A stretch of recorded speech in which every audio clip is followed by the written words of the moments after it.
I'm back. Sorry, I took a bit of a unannounced break really. I've kind of been absent for the last few weeks.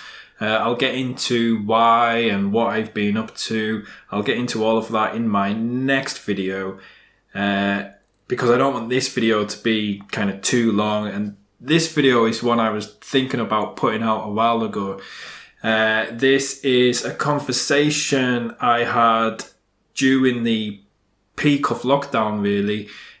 Me and my good friend Lee Walker, who is a brilliant photographer. I've mentioned him on this channel before. He's featured on this channel before.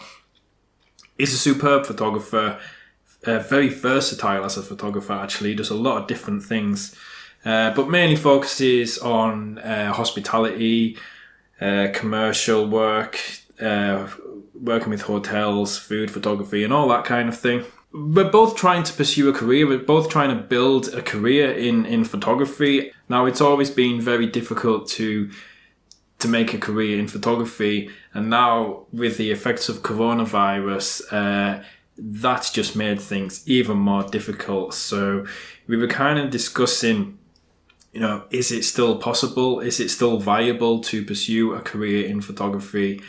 And yeah, like I said, I don't want this video to go too long, so let's just get straight into the content, and I will see you back again next week for back to the regular work, the regular videos each week. And yeah, enjoy this video and I'll see you next week. Well, I was going to talk generally, but actually the post you just put up, I read yesterday. Travel photography is dead. Oh, the one that I shared on Fit. I think that was shared today, was it not? It was. You shared it like 3 hours ago. Right? Yeah. So I read that yesterday, and I was going to bring it up today because I thought it's very relevant about, well, the industry as a whole overall and today's time with COVID-19. But I thought it was very relevant to yourself as well because it talks a lot. If you read through it, it talks a lot about having to diversify and do other things and not just one source of income. You know, yeah. I mean, I've always known that anyway. That's always been that's been the plan. Well, that's been the case for a long time. That's not a new thing because of COVID-19. That's always and that's why you're doing the YouTube and now the podcast. You know, you know, everything like that, which I never fully.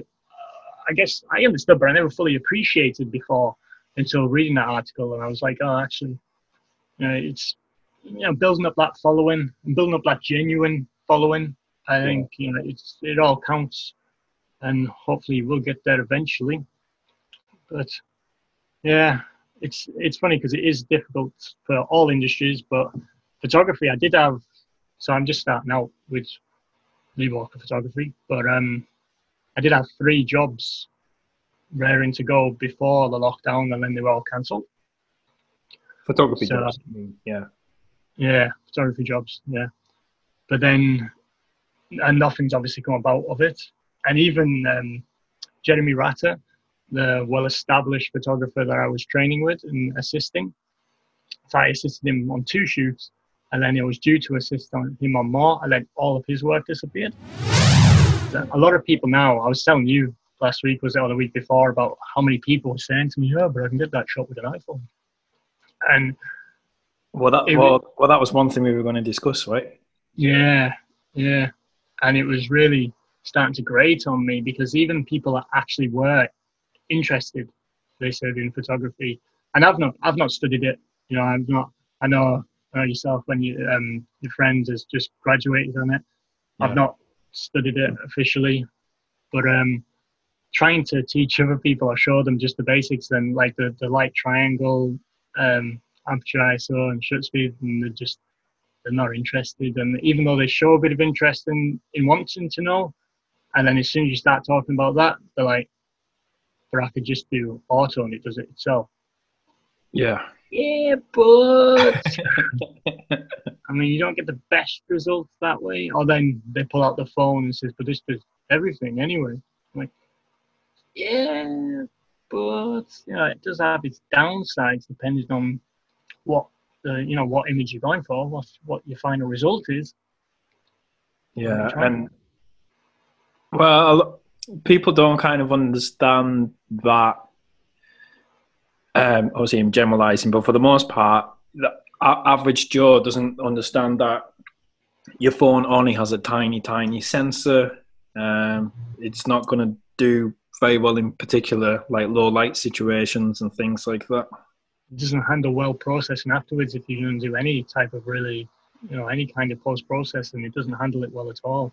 Yeah, it's quite grainy and soft.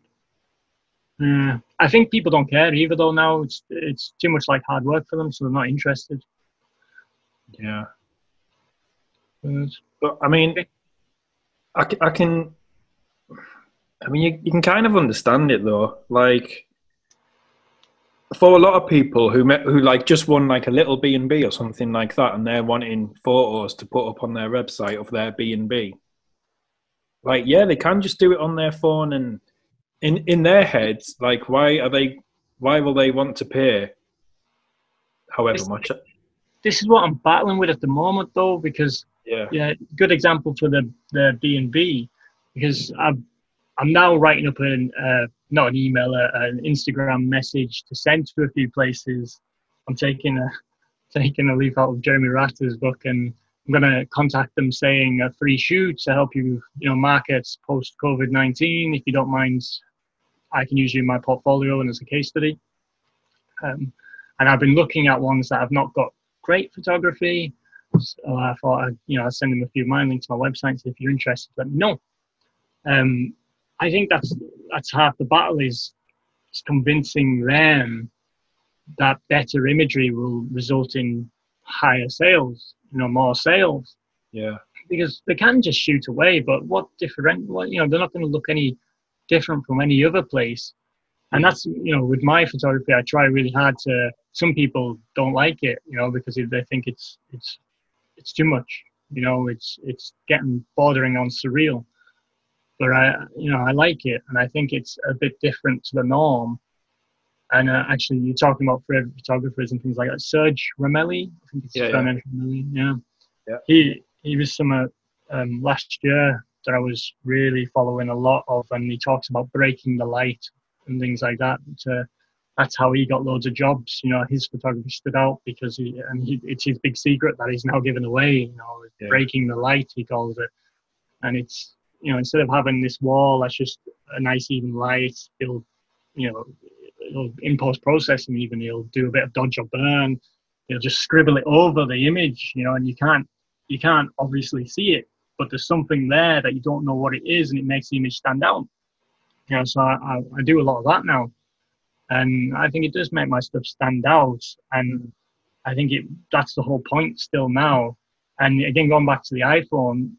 It's all about perception optics, isn't it? If you walk into a shoot and you just pull out your iPhone and start clicking away, they ain't going to pay me $5,000. Yeah. If you walk in with a decent enough camera, tripod, and you're showing you look the part and you're doing the work, that's where the money comes in.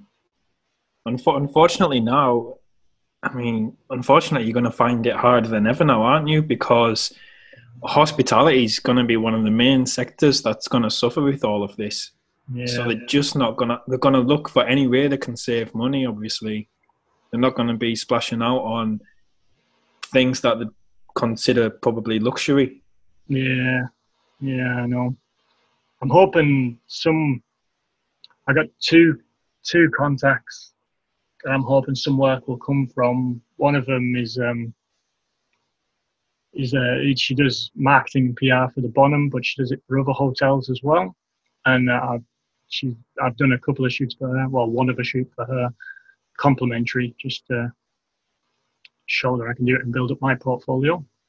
So I'm hoping going forward, when she's doing other marketing for other hotels, she'll keep me in mind as a contact. And I think that's the way to build forward, really.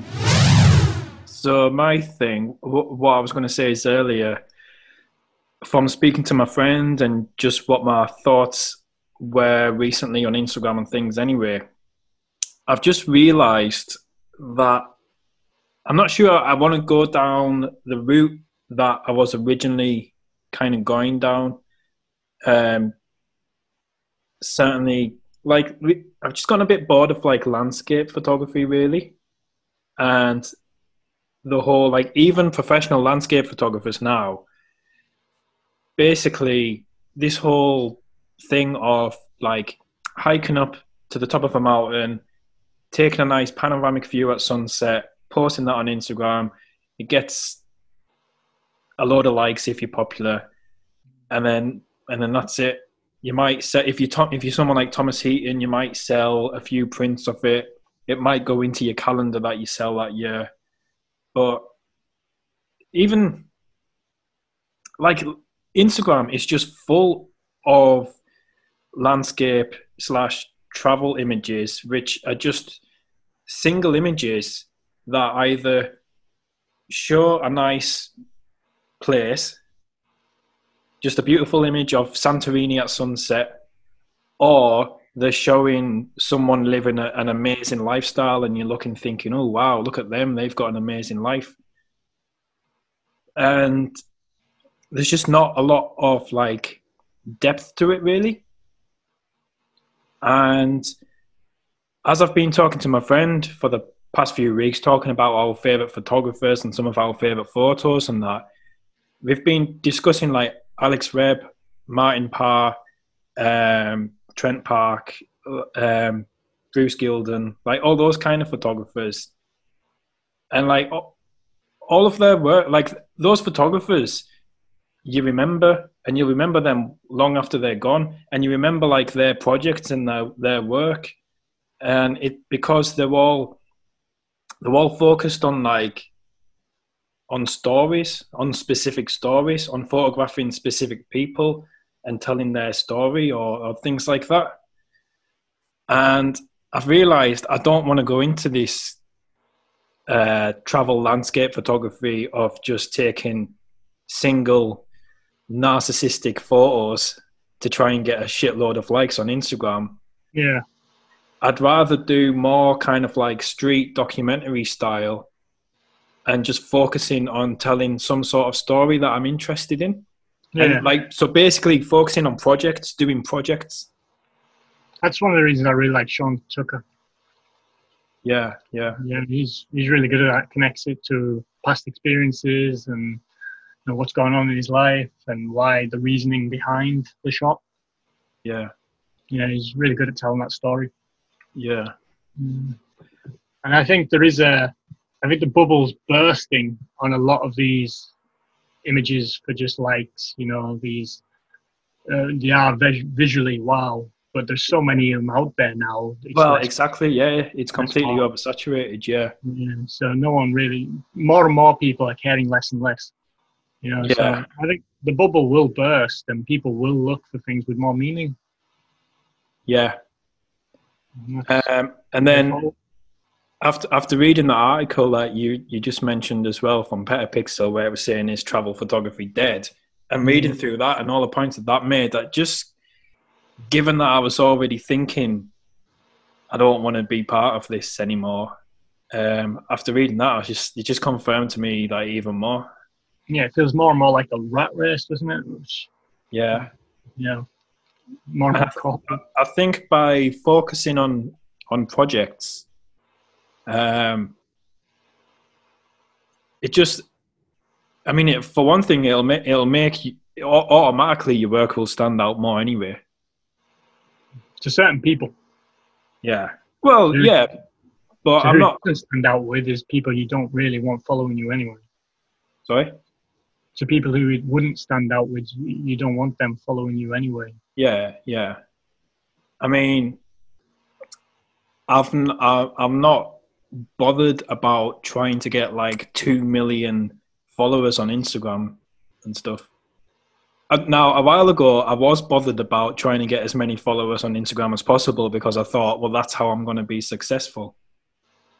But I've totally changed tact on that now, and yeah, I don't really care about trying to get massive numbers on Instagram anymore, because I think as well, by me focusing on projects, I think I'll just be happier about myself and my photography as well, because I'll be doing it for myself as opposed to just trying to think, okay, what's going to get a lot of likes on Instagram? Yeah. I won't be bothered about that. I'll just be focusing on telling the story that I want to tell. And yeah, like I say, just doing photography for myself. So even if ultimately in the long run that means having a smaller following but a more niche following, I think that's a better thing. Yeah. Yeah, I think so as well. Yeah.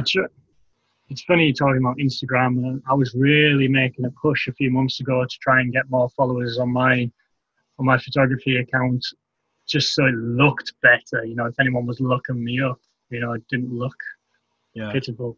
42 followers, but it's stressful.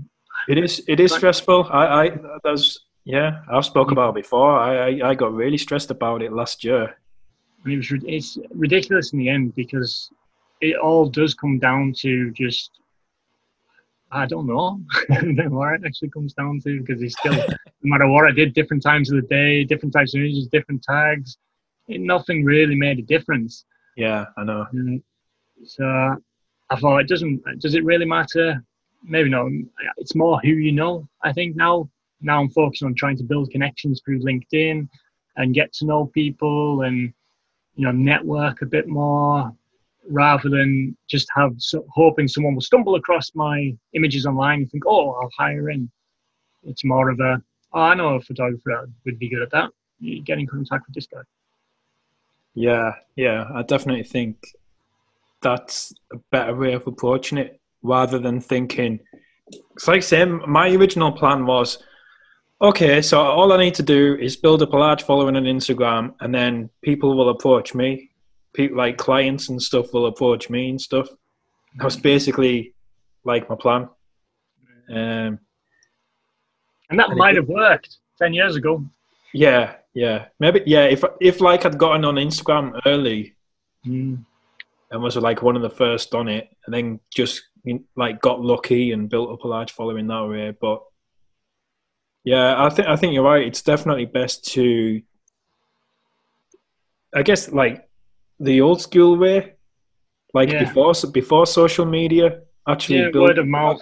Yeah, and actually building up relationships with people, and yeah. I think that's always been the best way, but it's often forgotten about these days. Yeah, definitely. Yeah. Hopefully, we'll get some traction in the future going forward. Yeah. So you're not too disheartened then by everything that's gone on? No, I'm gonna, like I say, I'm gonna contact some hotels and say, if you're interested, let me know, and I'll do a free shoot. I keep giving away free shoots, but it's the only way I really know to, other than just having the same property on my social media over and over again. I need some variety. Yeah. So it's the only way I really know how to do it right now. But I'm pretty confident eventually my name will be out there and people will start recommending me. Because I've been trying to look at everything positively and optimistically. Like my thinking has been that because this is a very difficult time for, well, most people, but it's not a great time to be trying to make it as a photographer. I think actually this might kind of level the playing field a bit, because a lot of people will think, okay, shit, time to try and build a career as a photographer. Maybe I should just get a job I can actually rely on and will get me through this. Yeah. So I think it'll put a lot of people off. Yeah. Actually, I think you're right, because I even went through a moment of, my God, I need to build some skill for if this happens again. My skill set's useless when this happens. So I think for us lot, people like you and me and Johnny, who aren't established but are trying to build something, I don't think it might not be so bad a thing. Yeah. Because like I say, I kind of think it might level the playing field a little bit. Maybe. One of the things we were originally going to talk about is you discussing stock photography. Oh yeah, wow, yeah. How that has changed recently. Yeah, actually, I should have looked into it a bit more for the thing because I've kind of like not forgot about it, but it's fell to the bottom of the list. But Yeah. I know Shutterstock is an absolute bad head at the moment because they restructured their commissions for photographers, and there was I saw the email that came through for it saying, okay, this is now the new structure, and it didn't look so bad, and it's all about how many images you're submitting that's getting accepted and downloaded relates to which tier you're on and how big Yeah. your commission is. Yeah, but that's always been the case with them anyway. You've always worked up the tier as you've sold more images and things. Yeah, they've just made it, But, the tier's lower. Yeah, so, well, the thing is, so the first tier, the bottom tier, where you used to get the minimum sale, well, the minimum, the minimum amount you would get would be 35 or 33. Okay, whereas now it's 10, is it? 10 pence. Yeah. So every single tier has been slashed. Yeah. Yeah. So it's always been the case that you work your way up the tiers, but each tier has now been slashed. So that's been the first thing that's annoyed everyone. But the second thing that's annoyed everyone is that in the past, as you've worked up the tier, you've always stayed at that level. Yeah, like you're right. Once you reach the next level up, yeah, you always stay there. Obviously, you can go up if you continue to sell more. But you didn't go down. Yeah. Yeah. Whereas now, every single photographer, every single contributor, at the end of the year is reset to zero. So everyone goes right back down to the bottom again. Which is ridiculous. Yeah. So, I suppose the Dreams Time, their commission seems to have gone up, I think. Who? But I'm doing better on that website anyway. Never even heard of it. Dreams Time. No, I don't know that one. Yeah, my commission wasn't too bad on there. I don't get that many downloads, but hang on. Dreams Time where's it based? You've never heard of Dreams Time? No. But I mean, you've done a lot of stock photography for like a lot of years now, haven't you? I mean, you're someone who will shoot specifically for stock, right? Well, I used to. It's gone less and less now this year. But last year and the year before, I was really king, especially for the likes of Adobe stock, because even if I wasn't getting many downloads, if you get 300 accepted submissions, you got Adobe Photoshop for free for the year. So that's 100 quid right there, because it's a tenner a month, so 120 quid right there. So that's pretty good. So I was aiming for that with Adobe stock. Yeah. And then actually I get about 74 pence per download with Adobe stock. Yeah. Which isn't too bad at all. It's just, I'm finding it harder and harder to shoot specifically for stock. Now, I'm doing interiors and properties a lot more and product shots a lot more that I can't submit them. So. Yeah. So given the changes that Shutterstock have made, what are your thoughts towards stock now? Is it something you'll still be putting effort into, or are you just totally forgetting about it? Or it's something that I'll do when I have time, but I won't be putting effort into it. Yeah. I think it's pointless, and more people are submitting. And more and more people can submit with their phones, which is quite new. Never used to be able to do that. You couldn't do it through your phone because the resolution wasn't enough. But now you can with the newer phones. You can submit straight from the phone. Right. Well, the thing is now, and I guess this is probably one of Shutterstock's arguments, I would guess, is that you now have companies like not Shutterstock, so Unsplash giving away. Yeah, where I mean, have you ever looked at Unsplash? You don't even if you there's actually some really good photos on there. So there's some good photographers putting good work on there. Yeah. Now you could go onto Unsplash now and download the photo from there and use it in any way you want. You don't even have. They recommend that you credit the photographer, but you're under no obligation to credit the photographer. and you don't even have to register. You don't have to sign up with Unsplash or anything. You don't have to do anything. You just go on. You go onto the website, search for the image you want, and then you just literally hit download. That's it. You don't have to register or anything. Yeah, it's dying, isn't it? Stock photography. Yeah. So stock photography is dying. Travel photography is dying. Anything photography is dying. Yeah. So what's the answer, Lee? What's the answer? Diversify. Start a podcast. Diversify and building up relationships with actual people. Yeah. Connect more with people, network. I'm trying to do that both with my photography and my hotel work because, I mean, people say you should focus on one, that's an old school way of thinking. You should focus on one thing and be the best at that one thing. Not on other things. It should always, master one thing and be known for that one thing. But you can't do that these days. It might have worked way back when, but not anymore, I think. And I used to be really cautious about mixing my hotel work. And you'll notice in some of my photography posts, I won't state that I worked at the Bonham Hotel. Most of my images are from there. But it's my day job. I need to make a living. And it's funny because now I've been to some conferences through hotel work, and I've met some people that are like sales manager for a hotel, and then they say, oh, but also I do, one of them was, she did Pecora for parties, and random things like that. She'd give me a business card and say, if you have an events hotel and I provide Pecora and this and that. And I've met a few people like that. They've got side gigs. I think you need to, especially now, actually, so many people in hotels have been made redundant. Yeah.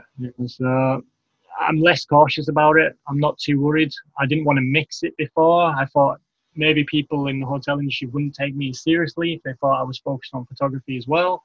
So my chances for promotions and other work might disappear. And similarly, I thought photography, people might not take me seriously if it's not my main job.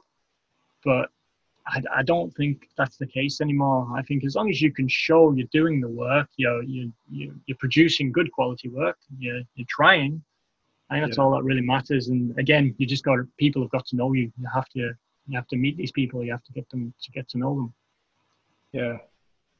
But what you're saying as well is that you're saying you can't just focus on one area of photography. Is that what you're saying? Like you shouldn't have a niche? Yeah, I don't know. It depends on, maybe like wedding photography, then yeah, you could. But it depends on. I still think it's better to have a niche than try and be a jack of all trades. I think that's still true. Especially, well, in my experience, I think it's not true, but it's. I think the way that you like diversifying stuff is by you have different streams of income. So you might sell like an ebook or whatever. You might do workshops are a good one these days. Ad revenue, if you can build that up on like your website on YouTube, and have lots of different things around a niche that you're known for. Definitely, but with me, as like I used to say interior photographer or property photographer.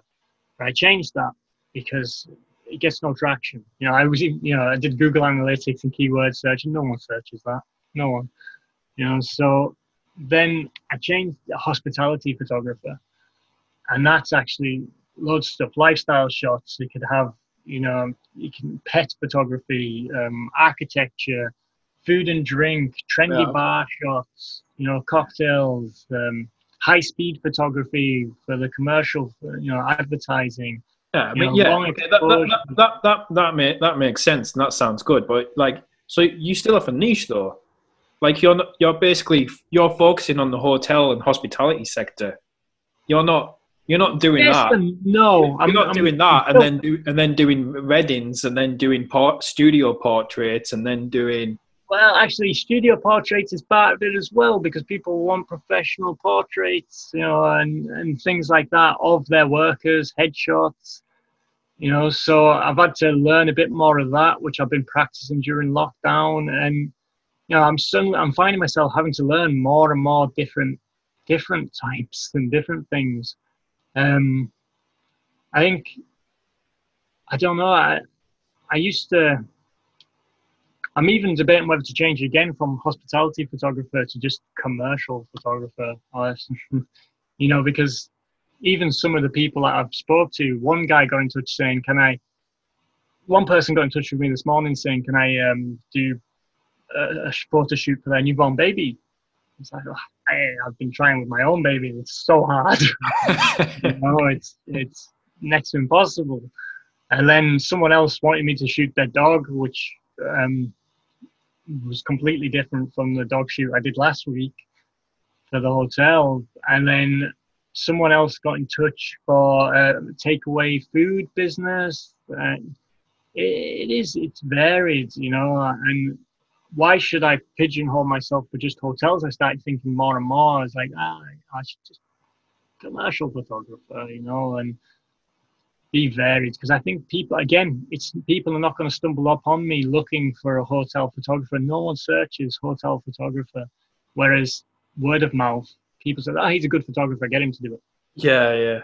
It definitely goes back to what you say about word of mouth and things.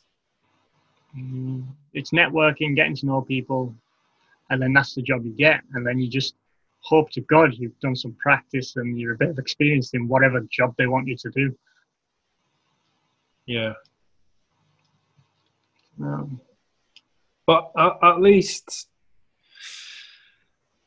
I guess the things, I mean, these people who have contacted you recently to ask if you could photograph their baby or photograph their dog, how have they contacted you through your website, or have they? Well, actually, the people that I've knew or known in the past, and they've recently, because I've been, like I said, I've been pushing more with my LinkedIn, and they've sent us messages saying, I can see this is not what you normally do through your LinkedIn, but you know, so it's people I have known, I've got a connection to. Okay, so what do you do? I keep meaning to have a look on LinkedIn, because I believe it's kind of changed more recently. It's not just a platform where you upload your CV anymore. No, yeah, there's articles, posts. I've had an account for years, just my own personal one, but I never did anything with it. Now I'm doing a lot more. I've got 2 accounts now, one for photography and one for hospitality hotels, and I'm just active more on it. And all it is really, I post something once a week, you know, one of my images or an article that I've seen reshared, but I also comment on other people's and reshare other people's, and that's when other people in that network, in that circle, see your name, and then they see that you're active in that industry. And if you're on LinkedIn active doing something, they see, you know, they feel like you're taking it seriously, you know, you're really interested in it, and so they'll connect with you. You know, I've met a few people that said LinkedIn's the way forward, which has been for a while, but you know, it was more for higher end industries and jobs. But now, I think any industry or job, you know, you can connect with people. So LinkedIn is a good one for people to join, even people like me and you, photographers. Yeah, I need to get another connection, so sign on up.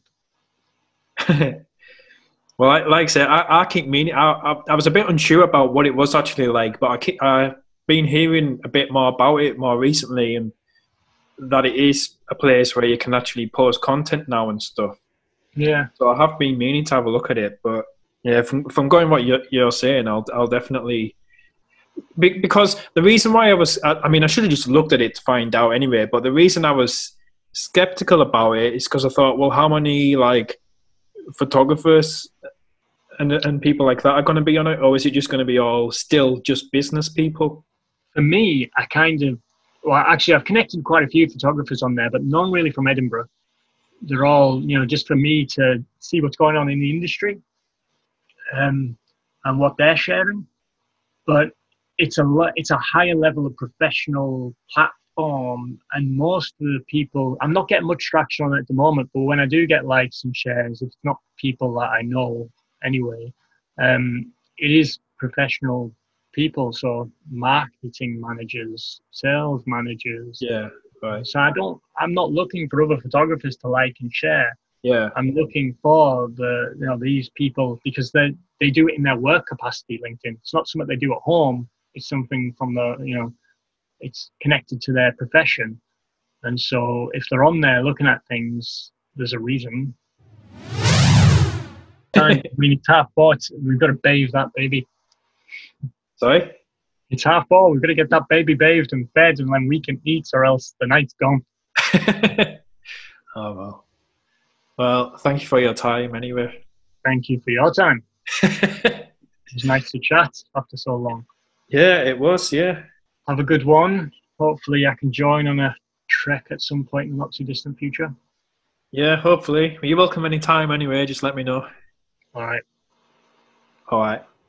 Say hello to Saika and Arizona for me. Will do. Thank you. All right, see you. See ya. Bye. Bye.